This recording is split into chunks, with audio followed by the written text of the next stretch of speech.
It's myself, joined by Phil Gerbyshak, co-hosting in the hot seat. And then we've got a great guest this week. We got Christine Gritmon. We were just talking backstage, lots of energy.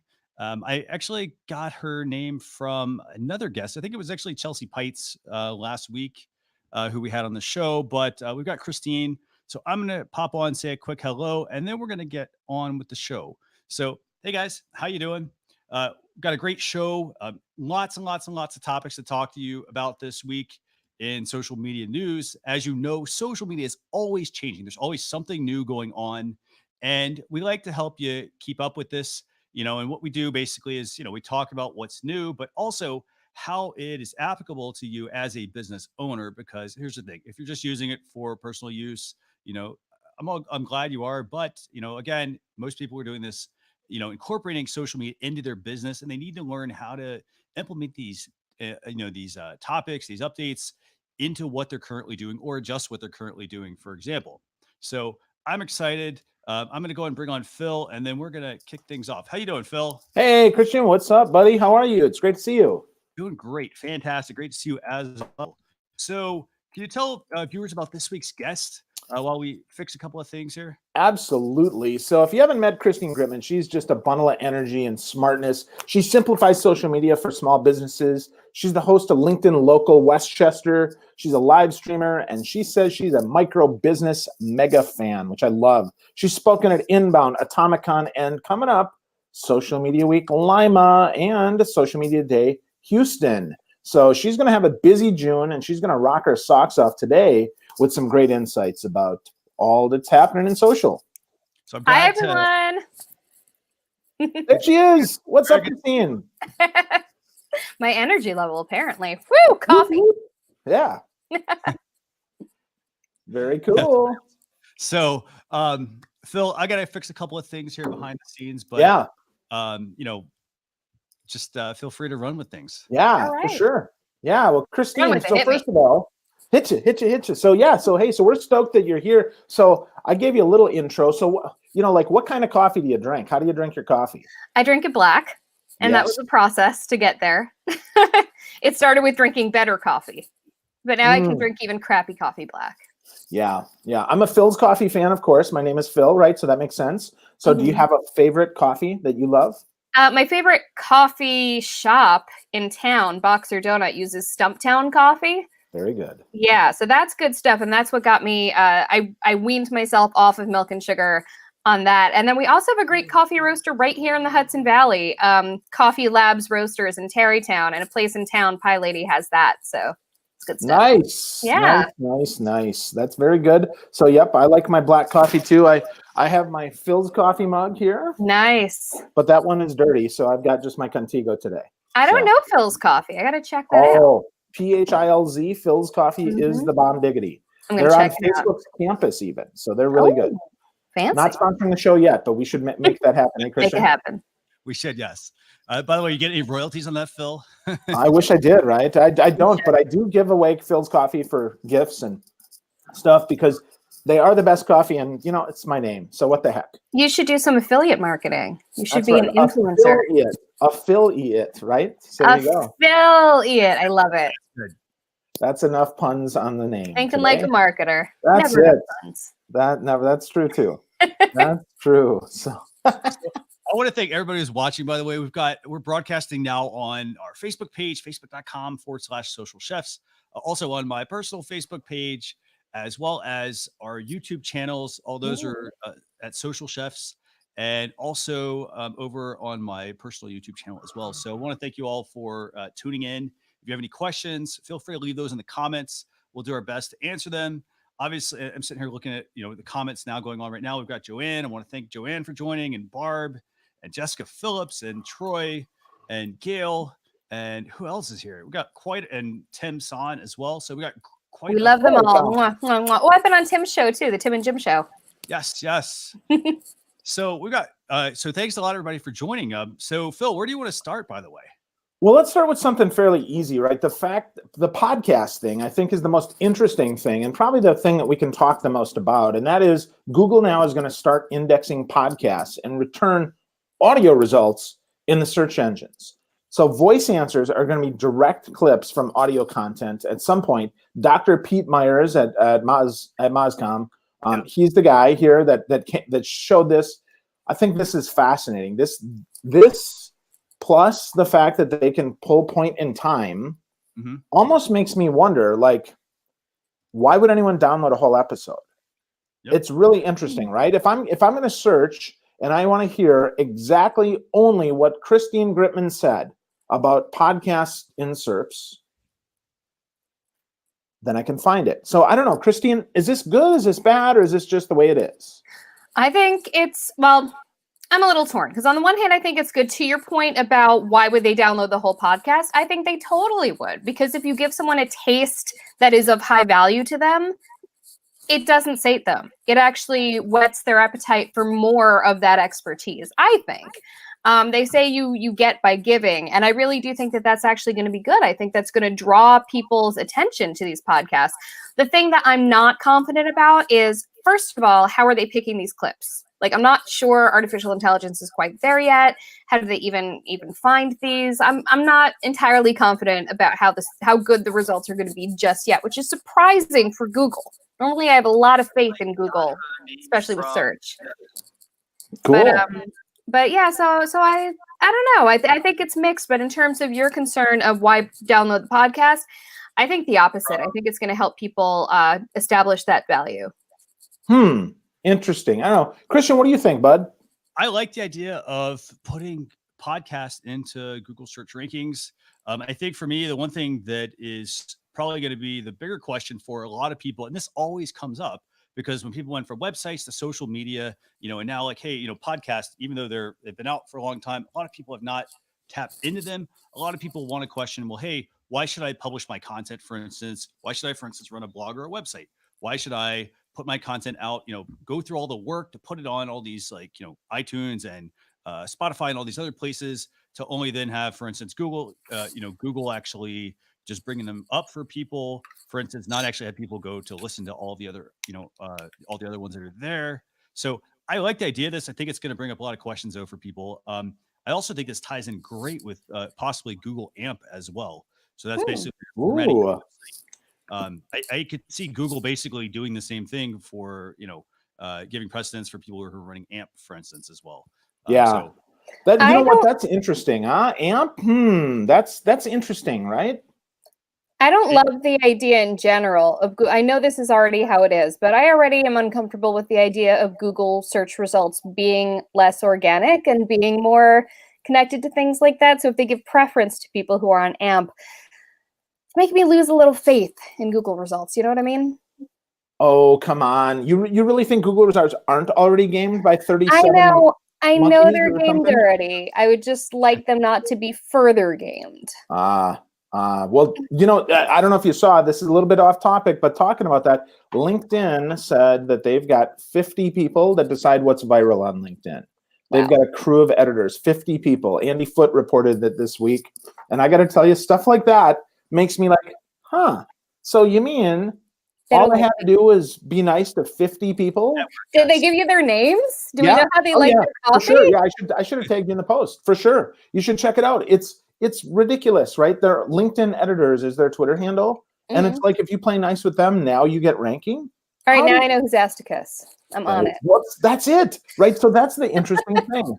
Google has always been mysterious, but now we're realizing not only are they mysterious, but they're selfish, right? They don't want to do no evil. They just only want to do evil if it benefits them. Isn't that evil? I think it is. I don't know. Christian, thoughts?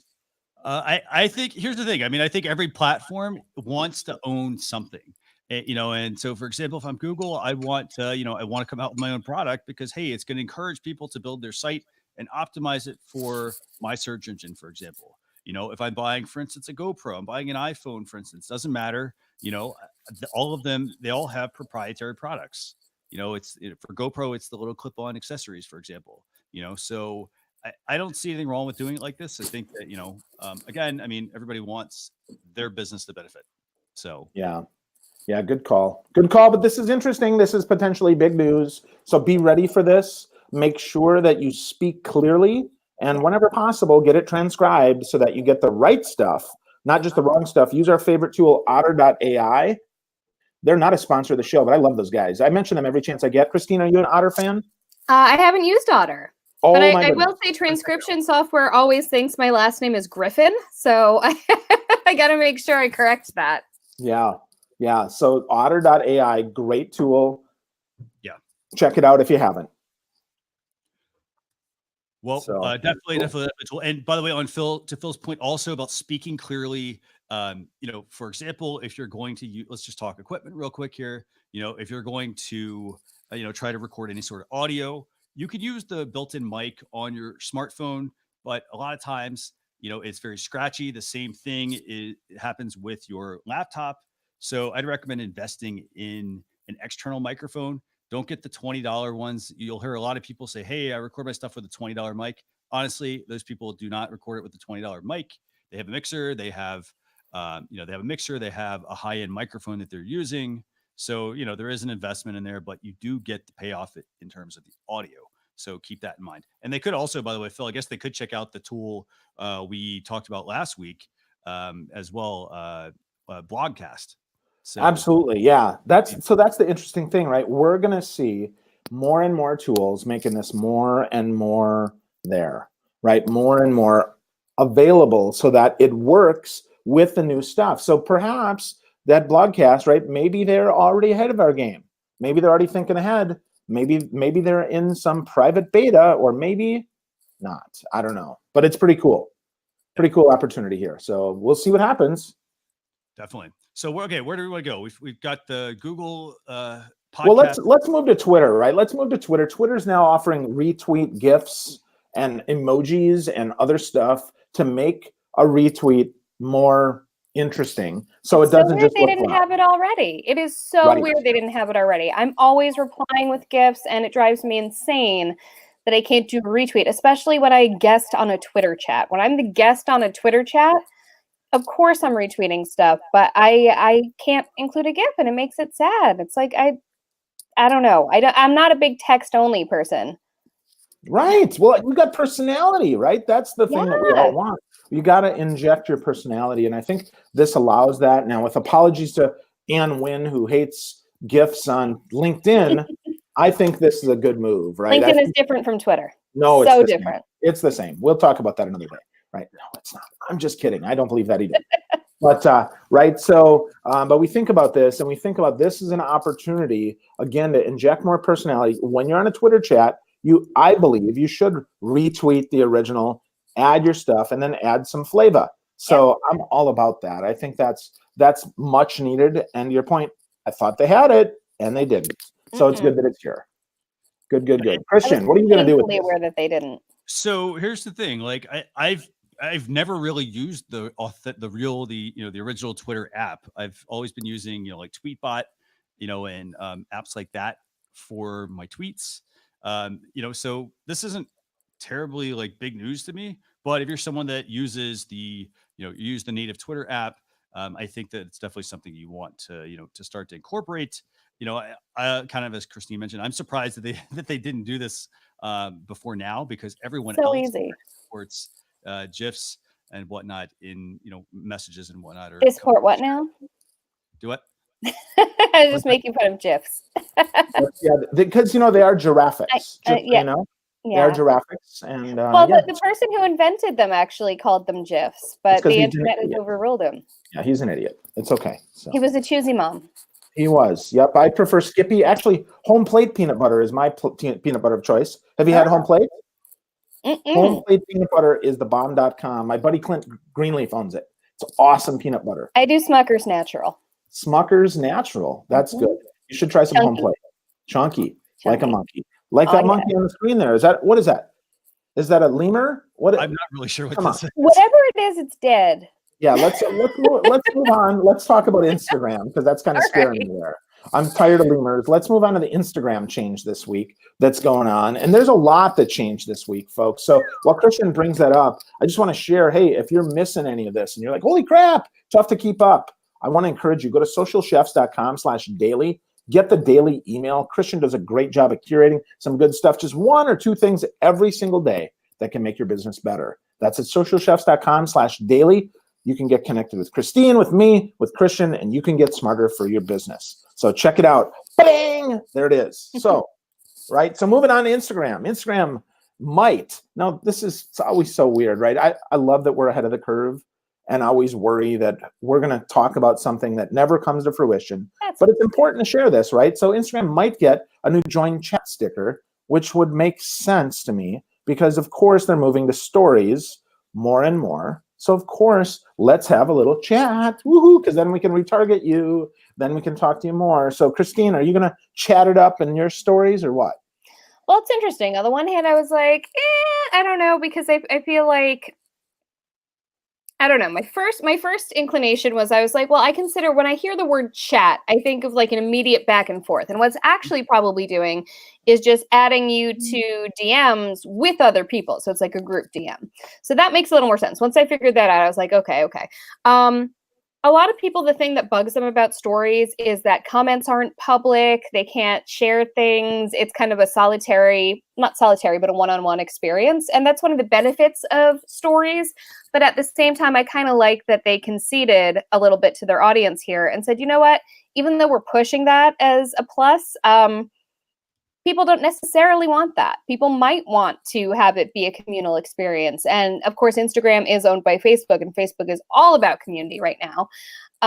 So I get that this is an opportunity to make an Instagram story a more communal experience. I think that's a good idea.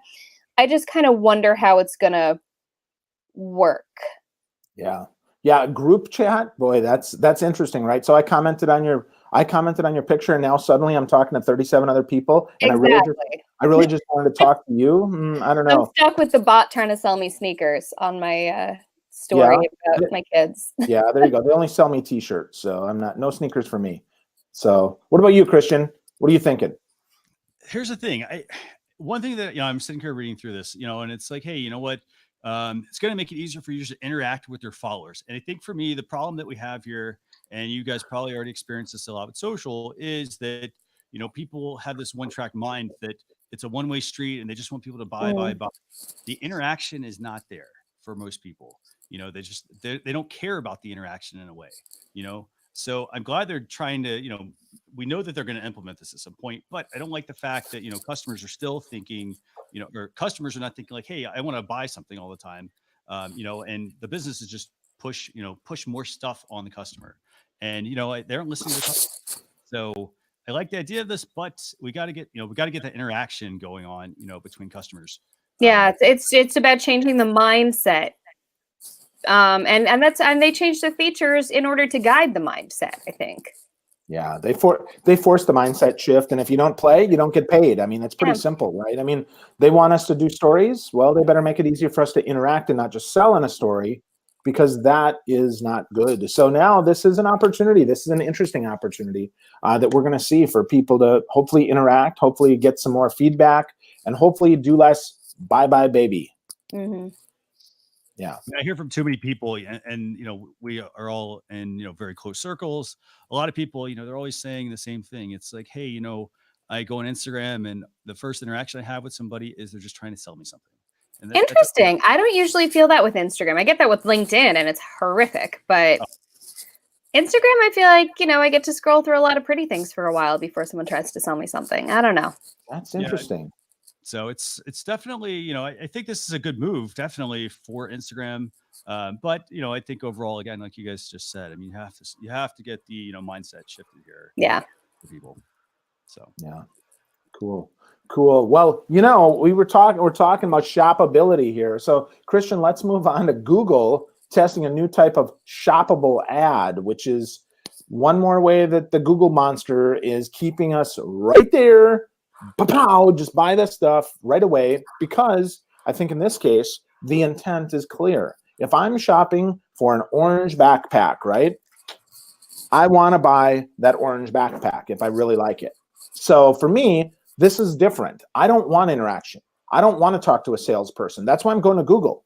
I want an orange backpack that holds my 13-inch MacBook Pro. That's what I'm looking for. Don't fool around. I want 6 zippers. I want 5 compartments. It's got to hold certain stuff. When I find that, bang, I want to buy it. I don't even want to go to your website. So I think this is pretty awesome. What do you think, Christine? I think it's awesome. I also think it's fascinating how everything is turning into everything else. Pretty much everything we do online is going to be shoppable soon, because this looks just like a shoppable Instagram post. And Instagram posts in turn have just gotten more shoppable. So it's very interesting that Google is getting shoppable now too. And also it's going to be a YouTube thing too, I think, also, right? Google is doing shoppable YouTube ads. Yep. Yeah. And I mean, I think it makes sense. It's a natural outcropping of influencer culture, of affiliate marketing. There's already, whole industries of people that have cropped up simply because they've become influencers online. People see stuff in the picture and half the comments are, "Where'd you get that? Can I buy it?" So they might as well benefit from that. I just kind of wonder how Google is going to roll it out in terms of who gets to do a shoppable post, how they decide what posts are going to be shoppable, how they work with influencers, because this has opened a whole new can of worms for that. It makes a lot of sense on YouTube. I just wonder on search how that's going to turn up. Yeah. Christian, what do you think? I gotta say, I like this for YouTube. Actually, I like it a lot because YouTube, for certain creators, they've implemented the ability for them to be able to sell products underneath their videos. So I really like the idea that they're going to have shoppable posts. Very likely that it's going to interface with the same with the same structure that YouTube is using on their platform. So I think like it can help surface more products for people. As far as search goes, again, I mean, it's going to be whoever dominates search pretty much. And again, I know we were talking about this earlier. Y'all weren't, some of you weren't fans of the fact that, they there's some favoritism obviously that goes on for search, but I like the idea that they're, again, these are also like Pinterest as well. Like Pinterest has, shoppable pins. So, again, you're going to see all the platforms offer the same features. And if I'm a business, this is a great feature for me. I definitely need to be using shoppable. Well, ads. if I rank, right, that's the thing though. If I rank, if I'm searching for red wine though, right, it's not going to get me. It's not going to, that's the thing, right? I think Gary V. It might be Gary V. Yep, but it might also be someone who, because Gary hasn't talked about it in 4 days. It might be also a recency thing, right? And that's the interesting thing here. We're going to see how this works, and what if you don't have shoppability enabled? If it shows up in a search result and I can't buy it, now Google's going to downgrade me. So Google's going to force me to go back and re-index my website from 2011 for all my stuff, because otherwise I'm not going to rank. And yet that 2007 Cabernet Sauvignon that was $7.99 now is $47.99. And so it used to rank because it was really popular. Now at $50, it's junk. So yeah, this would be interesting how they play with this, because this has a lot of potential. And to that end, I mean, I understand capitalism. I mean, I'm a business owner. I don't think it's evil that Google wants to make money. No. I don't think it's evil for them to say, you know what, we are offering you a free product.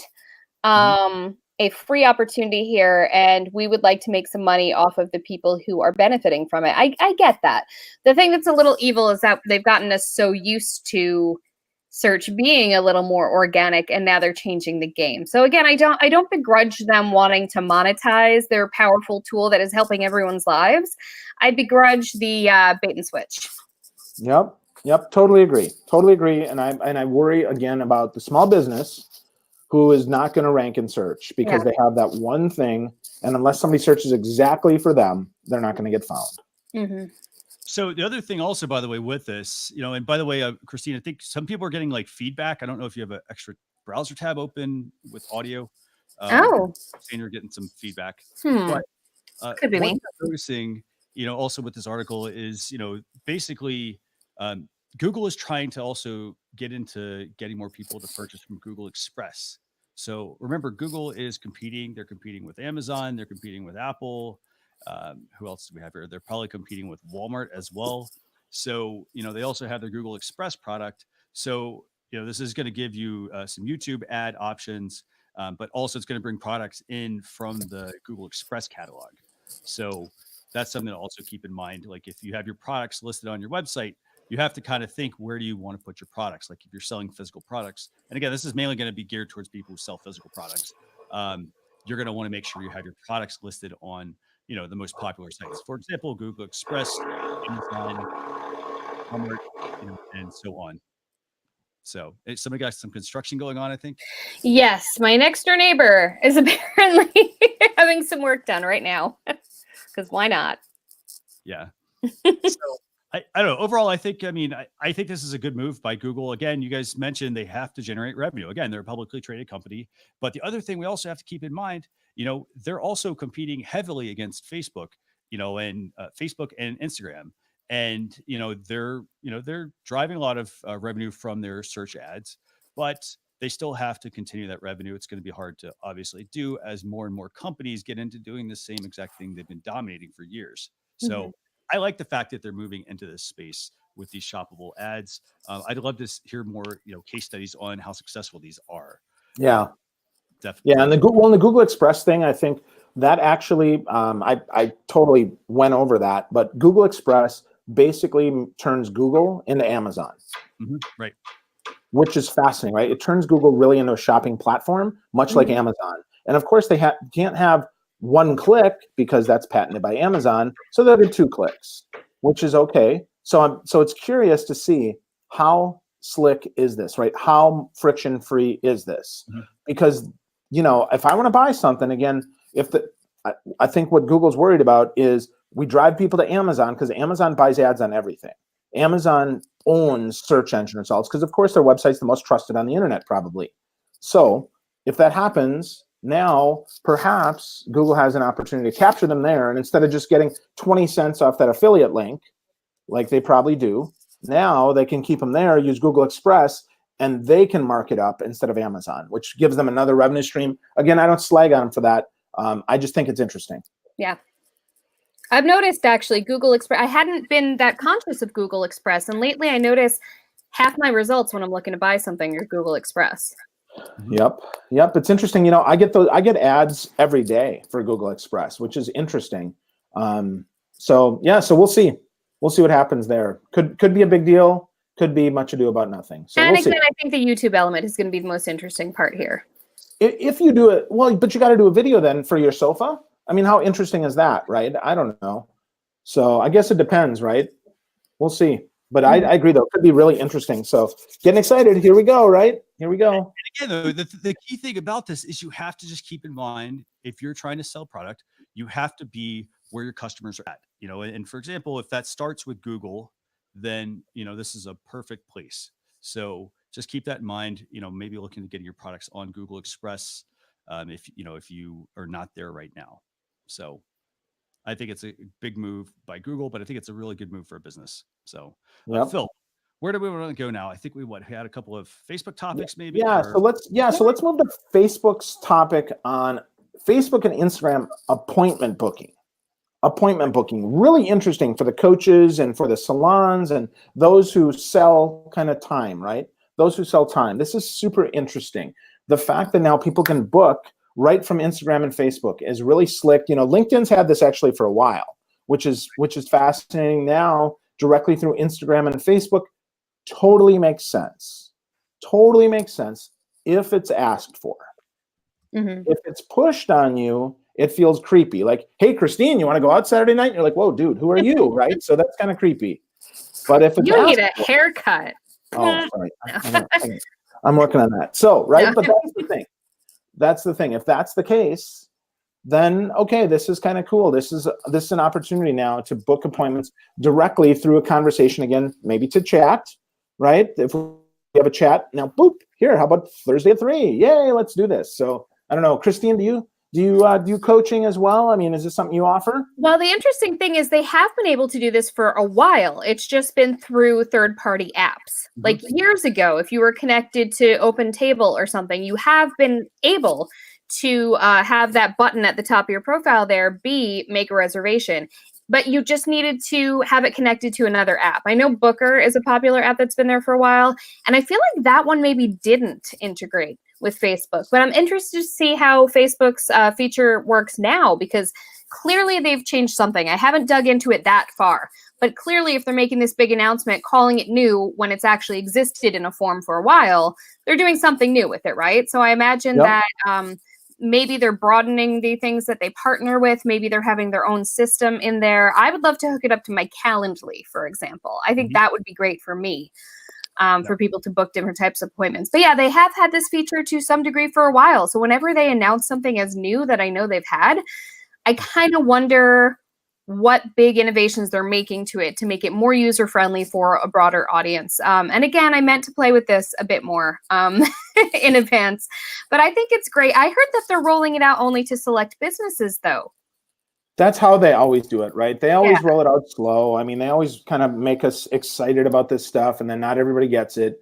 But, you know, I think eventually it only makes sense that they roll it out to everybody, but I think they want to make sure that it works. But they also want to, I mean, if they are, as they say, they're trying to get people towards real life connections, I mean, you need to facilitate the ability to have real life connections. And if they're saying that they want to benefit small and medium business enterprises, which is what they're saying, and of course, a lot of small businesses are saying, then why do you keep turning the algorithm against us?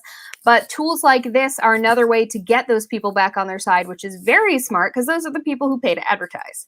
So I'm wondering when advertisements that include a an appointment are gonna. I mean, that's probably a thing as part of this. Yep, absolutely. You can advertise with call to action buttons. Yeah.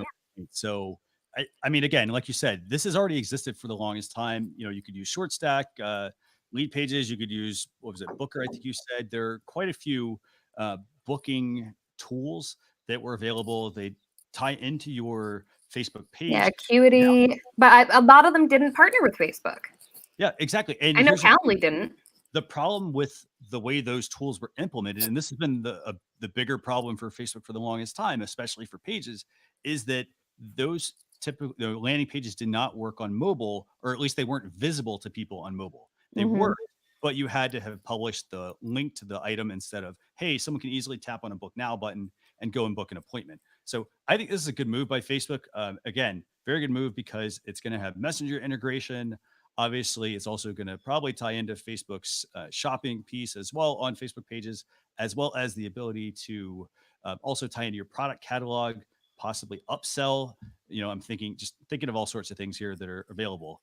You know, imagine somebody books through here, they then get an appointment reminder through Messenger, and then maybe that could actually give them an upsell, an automatic upsell of, hey, here are other products that we have on Facebook, and then they can check out directly through Facebook. Personally, I don't shop through Facebook.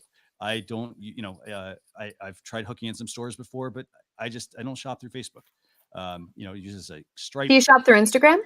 I shop a little bit through Instagram, but I just don't shop on Facebook. And I think mainly that's because, again, it's also partly the view of the content that you're seeing. I think that's a big thing that's kind of shifted why people's behaviors kind of move towards Instagram versus Facebook. The fact that Facebook knows so many of their users are on mobile, and yet their mobile tools still consistently lag behind their desktop tools continues to blow my mind. I get that there are technical concerns there, but come on, guys. So hopefully this booking integration will be much better for mobile because that's where people are making their appointments. Yeah, and I feel here.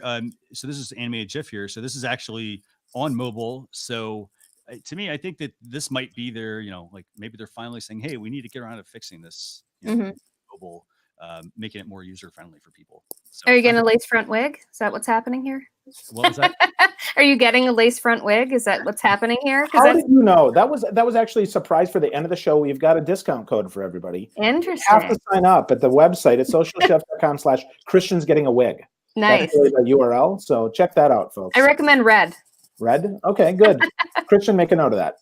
Definitely.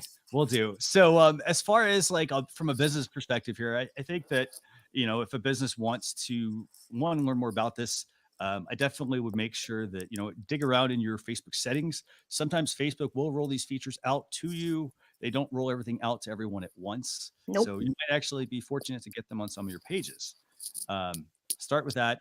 Again, also here's another thing. If you're going to start listing services and whatnot, if this is not out yet for you, spend the time actually going through what your existing services are that you offer and start to think, hey, you know what? I'm going to offer this on my website.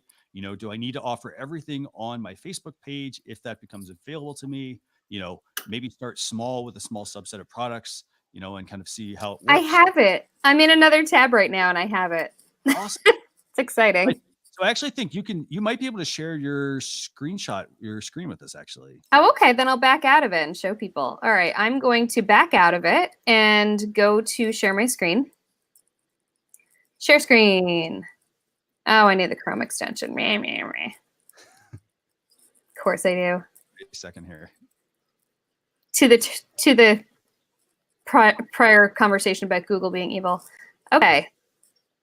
So while Christine's bringing that up, by the way, a couple other things I want to mention that I think are important about this, is that it's Facebook and Instagram integrating together here. So managing a lot of this through the Facebook platform as opposed to managing it through Instagram. So you do have to keep that in mind. Again, Facebook's also trying to sync everything together. They're really, pushing hard to consolidate messaging. I think you're going to also see, we know that ads are also run through Facebook, as well as for Facebook ads and Instagram as well. So, again, what's one more thing adding it back to Facebook to keep people on the platform in that same, set of code that they're using for everything. So, all right. So are we going to go to my screen or do you have that? Yes, actually. Yes. Perfect. Here we go. All right, cool. Go. Okay. So can you see my screen? Yes, yep. Christine Gritmon Inc. Okay. So book now. We can go to edit button. Okay. Free scheduling tool for your business. Woohoo! Start setup. Turn follows into customers. Yada, yada. Here's the annoying part. I am busy sometimes. And this doesn't seem to give no integration with the real calendar. Not that I can see. Let's see what it will do. I'm still going to start by kind of setting these. Mm-hmm. I work kind of school hours because kids. So let's go to there. Let's see what happens next. Appointment approval. Okay. Advanced bookings. Oh, sync to Google Calendar. There we go. All right. A ding-a-ding-dong. Look at that, huh? Ding, a ding dong. But the problem is I have like 30 Google Calendars. So will it let me choose my professional one? Yes, it will. CG. All right. When's the soonest people can book? Let's say a day. This is kind of amazing. Right there, when you are booking appointments or allowing people to book appointments, make sure you give yourself enough time. Again, if you're a solopreneur trying to run your business, it's great to get people coming in, but make sure you give yourself enough time as well in between appointments so that it's easy for people to actually, so you don't feel rushed, but at the same time, so they get the service that they deserve. Wow. This is really cool. So we're seeing this in real time. Christine is setting up her stuff so we can do all of this. Check this out, though. Look at all this stuff that you can pick from, which is fantastic. And you see how fast this is, folks. So if you're thinking you need to be a whiz kid, you just have to click and drag, and here you go, right? Here we go. So save it up, and now it's going to be live and just right. Holy cow. Woohoo. And then get what? Awesome. And it set it up on Instagram, too. Like that. Like butter. And unfortunately, Instagram is not at the point yet where it can show me what that looks like on my business profile, because I'm pretty sure it doesn't show you those handy business profile buttons. Yeah, no, it doesn't. So I'll look on my phone. Yep. Cool. So really let's cool. go back to the Facebook page real quick and let's see. Okay, so let's look at this. So you have an appointments tab. Okay, that's nice. Book now. Very nice. So again, that's going to be partly for you. I think there's a preview option there. And then chances are you're going to also probably have the ability to add it to the left in the left-hand nav there. Yep. So, and it's there. It's on the mobile. You got a mobile? Good. Very good. Yay. Very cool. So that's how easy it is to set up. Actually, that's actually pretty cool. Yay. Happy to be of service. There we go. So cool. Well, we have more stuff than we could cover today. We showed you some live stuff, but now you got to make sure that you sign up for our daily newsletter, because we got one more thing we didn't get to talk about today, because we're not going to have time to do this, and that is Facebook's update to the video ranking. So if you want to get this, you want to see what's going on, make sure that you sign up for our daily newsletter. You go to socialchefs.com/daily, get all the daily goodness. You get all the stuff we covered and some of the stuff we didn't. socialchefs.com/daily. Good stuff. Curated by Christian. So now comes tool time. So Christine, we're talking a little techie, but now we're going to go tooly. So tool time. It's time to do a little dance, make a little love, get down tonight. I'm a little low tech. That's all right. I'll sit this one out. No. I'll learn. Teach me. You're going to be just fine. Which tool do you want to start with, by the way? Well, let's start, because we had podcasts on today. Let's start with Overcast, which is my favorite iPhone, iOS only podcast listening app. So, Christine, are you iPhone or something inferior? I'm iPhone. Okay, good. Just making sure. So, Overcast, if you're looking for podcasts, you need to get Overcast. It's a great tool. It's the best podcasting app out there. It allows you to listen and then speed up. It allows you to create groups of podcasts. It allows you to save and tweet point-in-time snapshots of all of the podcasts that you listen to, so that if you said something smart at minute 12:36, boom, you can share it right there, and it'll tweet out, and then you have that point-in-time snapshot. It's super great. I love this app. I've been using this for 3 or 4 years, and it just works. But it's only at Apple. It's called Overcast. Pretty awesome app. So, Christine, I'm teaching you, but do you listen to podcasts other than, I do. the show? Right? Sometimes when I get a chance. It's not often that I run a company and I have 2 kids, but I try. I listen to them like in the bubble bath, or if I'm driving a ways to a client or an event, I get my podcast time in. So one thing you could actually do from a podcast perspective is you can check out, there's another tool. I have to remember the name of it, but it basically will let you, if you say like, hey, I only have like 30 minutes, for instance, of time, you can slot in content. And what it will do is then basically you can fill it with just the content. Why do I want to listen to an hour of a show if I'm only driving 15 minutes? That sort of thing. So I have to pull up the app, actually. A friend of ours, Adam, he actually used to work for them. So while we're talking about this, I'll see if I can find that tool. But very good app. Overcast is again, this is a free app. I'd say it's a freemium app, actually. Keep that in mind. One that's free, but then it's going to charge you what is it, $10 a month, Phil, or is it a one-time purchase? $10 one time. One time, yeah. And again, your iOS device has podcasting on it. It's got a podcast player, but this also allows you to slot things in. You can speed up and slow down all of your content. You can obviously automatically download episodes and so on, but it's a great, very good app. And we talked about this earlier, like, hey, I don't really use the Twitter app, the native app. I use third-party apps because, I like that they help me get things done or do more things that the native app cannot do. So, so that's the first tool that we have for you this week. It's called Overcast. And the second one, and by the way, do you guys, whoever's watching right now, do you actually use Overcast, or do you use something else? Do you listen through the Apple podcast player?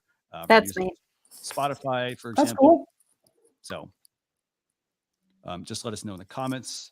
But yeah, and actually, yeah, Eileen's mentioning, yeah, you can share video clips from Overcast now as well. Again, it's getting into just the whole multimedia player versus just being a one-stop shop for podcast. So, yep, good stuff. Okay, so the second tool that we have for you this week is Crowdfire. Phil, do you want to tell everybody about Crowdfire? Yeah, so first, for those of you that are longtime social media tool users, Crowdfire used to be an interesting app that would allow you to copy other people's Twitter accounts, basically to take their followers and follow them and set this up, which was pretty hinky. So I was not a fan of Crowdfire. I'm just going to be straight up, that automated. I watched a lot of scumbags, people that I don't like, because they do scummy stuff on social. I saw them do this. And I was like, follow. Yeah, follow, unfollow, yep, all that garbage. So now they call it Social Media Management Simplified. Discover and schedule content and manage your account from one place. It's better now than it was, I'm not going to lie, but it's not my favorite app, but it's a great content discovery engine, because here's the thing. It lets you pick topics, and then it shows you content. So for me, it's one more place to potentially get some content that I haven't seen before, because I don't like to just share the Wall Street Journal and the mainstream news. I like to share some stuff that's a little bit different, a little bit offbeat. I mean, you see we've got stuff here that really, it isn't even rolled out yet, right? We're talking breaking news. So that's important for me. So Crowdfire gives us one more option for that. So Christine, have you used it? I haven't. How do you find the content? Can you search hashtags? Can you search keywords in general? Yeah, you search topics. So you put in a topic, and if they don't have it, you can search it, and then it comes back and it aggregates down Does it let you create a list of preferred sources? I haven't seen that. That's a good question. But it does let you, if you pay for it, and this is kind of an interesting thing, right? To get an RSS feed in, it requires you to pay for it. So, right. So that's interesting. I get that though, because likely they're storing it on their platform. So they're gonna then integrate it into other stuff. So what I see that people use that for their own blog, because right now it doesn't integrate. I pulled it up and I got something that I really didn't want to see on that, which was kind of interesting. I must have typed something wrong. But it did, if I add, like if I go to your post and I connect, the interesting thing is it does say that it'll connect other blog, but that means I have to log in. Like it's got connect LinkedIn company page. That's weird. No personal profile. Okay. WordPress blog. I'm wondering if that's WordPress.com or regular WordPress. Other blog, Etsy shop, Shopify, YouTube, Twitch, Vimeo, and 500px. So I don't know. So yeah, so it is interesting. So I'm going to see like what it does. Yep, and it's WordPress. Of course, it's a WordPress.com. Right. So it's not going to authenticate through with my personal one because that's the one that I want, right? That's the blog that I want it to do. So let's see if other blog does this. Let's see. philgerbyshak.com. Put in my blog, because if it doesn't work, I won't put our blog in there. So let's see. Enter your blog's address. I feel like I should look up at you. Yeah, like the Brady Bunch, right? Hello, holla. So let's see. You've got no post. Check back later. So we'll see what happens. Yeah. RSS. So it's So we'll see. We'll see if that actually lets me, but it's probably going to force me to pay. So I would still use Feedly, but I think this is a great alternative for some content discovery. Like I said, and the free account isn't terrible. If you just use it for content discovery, you can click it to Twitter, connect it to Facebook, a little LinkedIn, and a little bit of other stuff. Custom posting schedule is not an option in the free. Of course not. Yeah, of course not. Right. So how do you share it? Right now? Yeah. For me, though, what I do is I share it. I save it off somewhere. And then I share it when I feel like it. I push it into Agora Pulse. Yeah. That's my choice. That's what I use. Love Agora Pulse. Mike Alton's been on before. Big fans of Agora Pulse. Me too. So cool. Christian, what about you, buddy? You a Crowdfire guy? Or are you thinking about it? I use Agora Pulse. So I use Agora Pulse. I source through Feedly and other sites as well. So again, it's different strokes, different folks. I mean, we talked about this, I think, a couple of times on the show. And that's the fact that like there's tons of tools out there, but it comes down to what you need to do in your business. Again, it's picking the right tool for the job. If you're just getting started, for example, you start with the best free tool that's available to you, and you work your way up, and you move into some of the more expensive paid tools. You get what you pay for, basically. So well, but you got to understand what you're trying to do, right? Like every week we talk about this, folks. We got lots of tools you could use. Figure out your strategy before you figure out your tools. Don't go the other way. If you pick your tools, you lose. Instead, you pick your strategy, you figure it out, you get your content calendar together, and you go after it hard with whatever tool you can afford, because any tool can work great for you, and any tool can cost you time and money. So don't be shy. Try what's best.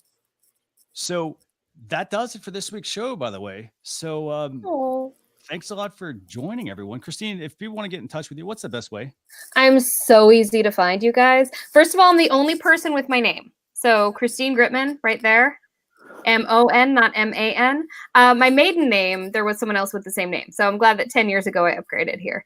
I am C. Gritmon on Twitter and Instagram. I'm Christine Gritmon Inc. on Facebook. And I'm Christine Gritmon on LinkedIn. And I also have Christine Gritmon Inc. there too that I'm trying to build. Yeah, check me out. I'm very friendly. There you go. We'll have you leave the best links if you want to in the comments. I'll just put a comment here, and then that way we can make sure that everybody gets the right links if that works for you. It's been a pleasure having you on the show. I hope we have you back. I mean, you bring a lot of energy. Thanks, I try. Smarts. So thank you so much for joining us this week. For those of you watching, by the way, we will have a blog post recap that goes out tomorrow. Complete with all the topics we discussed, the video, the Alexa flash briefing, as well as some other topics that we didn't get to. But again, thanks a lot for joining. We will see you all next week.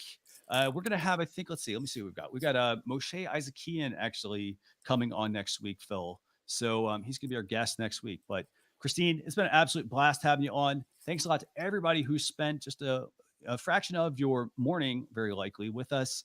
We will see you all next week. Thanks a lot for joining. Bye. Bye, everyone.